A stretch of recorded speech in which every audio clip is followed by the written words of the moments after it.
Hello बच्चों, let's read the question. The question says the reaction CO plus Cl2 gives CuCl2 has the following mechanism. Derive the rate expression for this reaction. Cl plus CO forward step rate constant for forward reaction is K1 dash and forms COCl, and rate constant for backward reaction is K2 dash, and this step is given fast. So let's see the key concept to the question.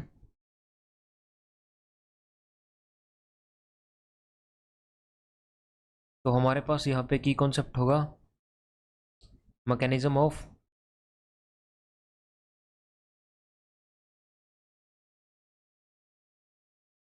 Complex reaction.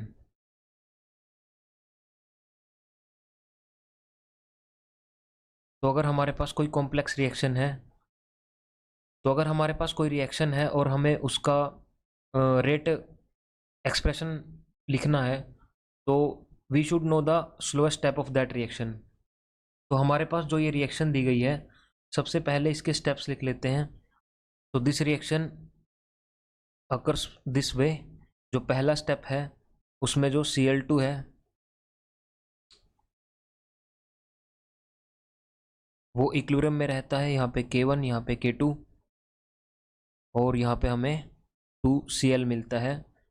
ये वाला step हमारा first होता है।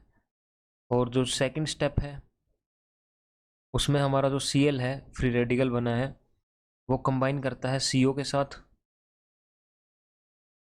और यहाँ पे हमारा steps आता है K1 डैश, और बैकवर्ड रिएक्शन का रेट कांस्टेंट आता है K2 डैश, सॉरी। और हमारे पास बनता है COCl, और ये वाला स्टेप भी हमारा फास्ट होता है। उसके बाद हमारा थर्ड स्टेप होता है जिसमें हमारा COCl और Cl2 के साथ कंबाइन करता है, और ये हमारा सिर्फ फॉरवर्ड रिएक्शन में जाता है, इक्विलिब्रियम में नहीं होता है ये स्टेप। यहाँ पे हमारा K3 आता है और हमें मिलता है यहाँ पे COCl2 प्लस Cl। ये वाला स्टेप हमारा स्लो स्टेप होता है, और slowest step is the rate determining step. Slowest step is the rate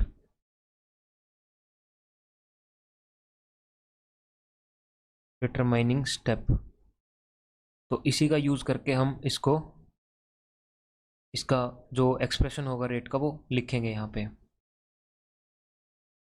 तो जो हमारा यहाँ पे हम रेट एक्सप्रेशन लिखेंगे वो according to the slowest step लिखते हैं। सो हमारे पास जो स्लोएस्ट स्टेप था उसके लिए D rate of change of concentration of COCl2 over dt would be equal to K3, और यहाँ पे हमारे प्रोडक्ट्स आ जाएंगे COCl into concentration of Cl2। ना हमारे पास ये इक्वेशन ए हो गई। उसके बाद फर्स्ट इक्वेशन के लिए K1 ओवर K2 हम ये लिख सकते हैं is equal to Cl raise to the stoichiometric coefficient, power raise कर देते हैं यहाँ पे, और यहाँ पे Cl2 की concentration. Okay, this is according to the first equation. तो ये हमारा बी हो गया। Now according to third equation we can simply write K1 dash over K2 dash would be equal to CO concentration of COCl divided by CO concentration of CO and concentration of into concentration of Cl। ये हमारी equation C हो गई। Now हम यहाँ से COCl की value निकालेंगे। तो यहाँ पे हमारे पास कुछ इस तरह से आएगा COCl concentration of COCl would be equal to K1 dash over K2 dash and multiplied by concentration of CO। और यहाँ पे जो हमारा Cl था उसकी जगह पे हम ये वैल्यू पुट कर देंगे यहाँ पे। जो Cl है इसको यहीं पे रख लेंगे और इसका जो बाकी जैसे Cl2 है उसको यहाँ पे ले जाएंगे और जो ये स्क्वायर है इसको दूसरी तरफ लेके जाएंगे तो रूट हो जाएगा। And we would get like root of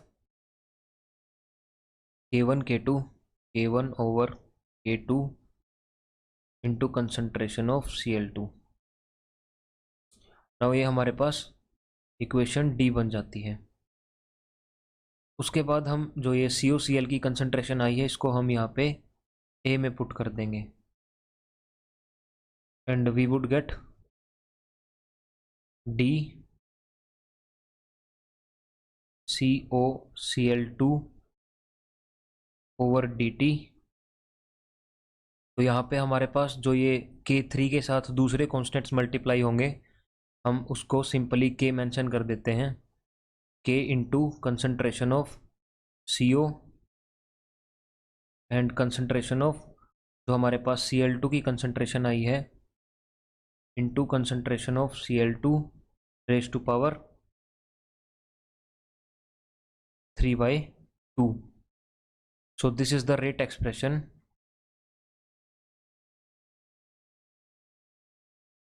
for the given equation. Hope you understand the concept well. Best of luck.